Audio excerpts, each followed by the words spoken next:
No versículo 7 do capítulo 12 de Êxodo, diz: tomarão do sangue e pô-lo-ão em ambos os umbrais e na verga da porta, nas casas em que o comerem.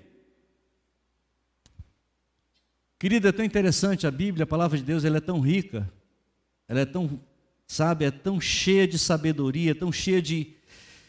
E às vezes a gente imagina que alguns textos estão ali simplesmente porque Deus quer. Não, está aí porque Deus quer. É verdade, está porque Deus quer. Mas Deus quer por quê?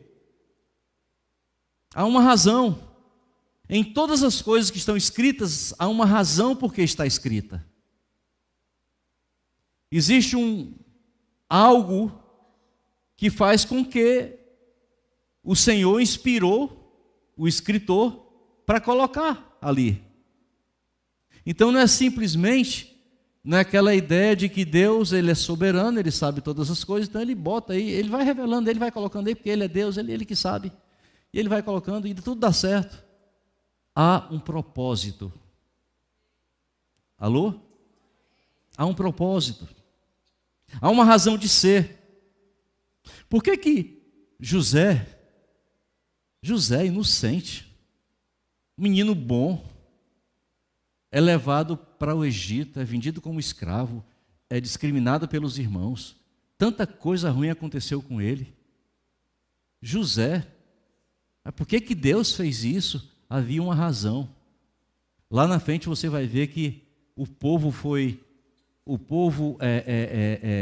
não morreu de fome, porque José estava no Egito, Deus havia honrado José, e agora José tornou-se quem? A segunda pessoa, a pessoa mais importante depois de Faraó, e agora José está ali para quê? Para receber o seu povo.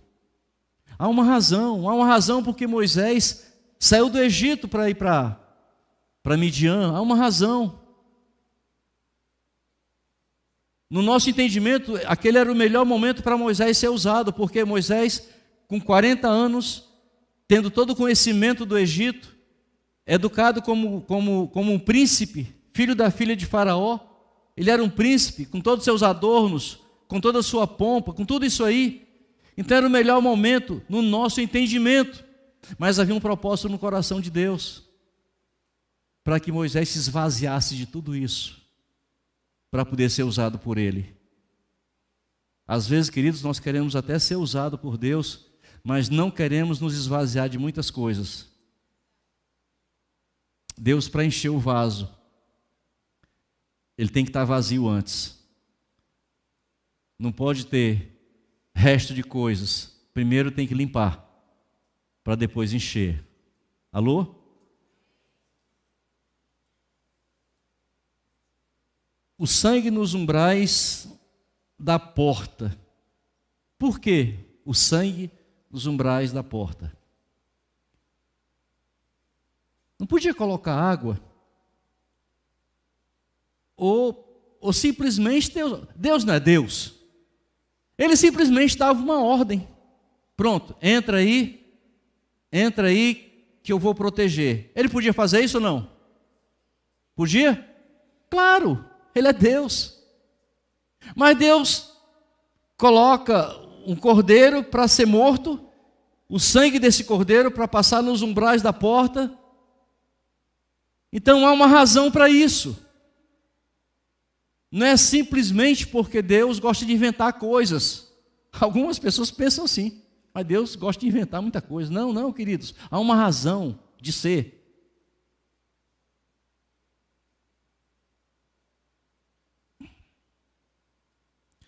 A gente já tem falado aqui sobre a questão da crendice do povo do Egito. Eles acreditavam em muitas coisas. Em muitas coisas. Eram muitas coisas que eram divinizadas, muitas coisas que eles acreditavam como deuses, muitas coisas. E muitas casas do Egito, elas tinham em seus alisários, essas molduras que ficam na porta, elas eram heliografadas, tinha umas escritas ali, uns desenhos naquelas portas. E por que tinha isso?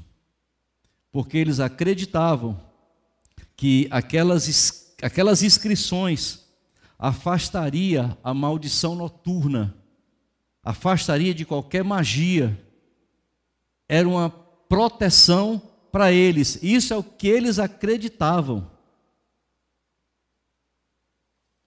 Os egípcios acreditavam que todas as noites havia uma batalha do deus Ra, que é o sol, com a Apófis, ou Apepes, serpente do mal, que também era chamada de dragão, que andava no submundo. Então, cada dia, quando o sol, o dia clareando, cada dia, quando isso ia acontecendo, então os egípcios, eles ficavam observando, porque começou a clarear o dia, e isso trazia um sentido para eles.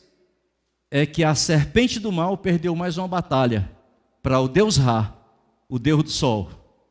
Então, isso era a crendice dos egípcios.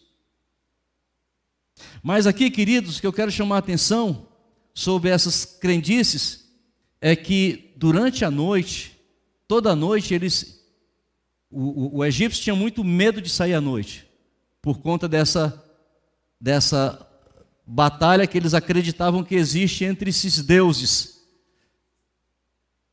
E daí o que acontecia? Nos umbrais das portas ou nas molduras tinha essas inscrições.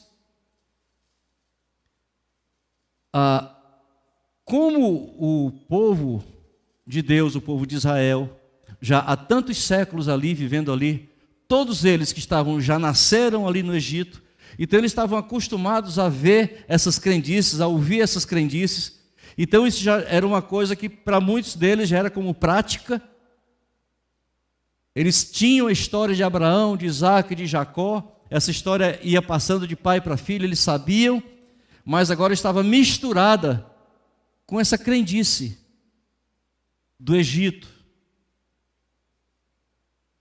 Foi essa crendice que levou o povo lá na frente a obrigar a Arão a fazer um deus de ouro, que era o bezerro. Lembra do buril que eu falei domingo passado? Eles estavam tão impregnados com esses deuses do Egito, com esses cultos do Egito, que eles saem do Egito e levam o buril, ou seja, leva a forma de um deus, que o bezerro era um deus, bezerro, touro, boi, eram como um deus para o Egito. Eles levaram a forma. Tão grande era a impregnação que estava neles.